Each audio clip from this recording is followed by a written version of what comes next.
বছর বাদে আমি এরকম একটা সুন্দর ওয়েদার দেখতে পেলাম।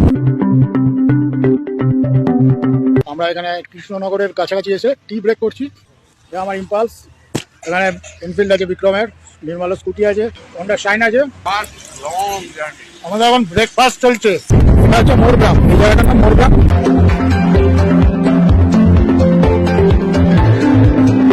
অনেকটা চলে এসেছি ফারাক্কার কাছাকাছি। তো বাইকটা ভালোই পারফর্ম করছে। বেজে গেছে ঘড়িতে 3:05। আর আমরা এখন ফারাক্কা ব্রিজের উপরে, সেই বহু আকাঙ্ক্ষিত ফারাক্কা ব্রিজ। এখন আমরা মালদা ফালদা ক্রস করে গেছি। তো এখানে একটা টি ব্রেক নিতে দাঁড়িয়েছি। এই টোল প্লাজাটা পার করেই একটা চায়ের দোকান, মানে অসম চা, দারুণ। তো আজকে রাত্রে রায়গঞ্জে আমরা এসে পৌঁছেছি। শিলিগুড়িতে আর যেতে পারিনি, তার কারণ হচ্ছে সাংঘাতিক কুয়াশা পড়েছে আর অন্ধকার হয়ে গেছে। তো আমরা এই হোটেলটা, এই হোটেল বাদশাহ হোটেল, এখানেই আমরা নাইট স্টে করবো। কালকে সকালবেলা ডুয়ার্সের উদ্দেশ্যে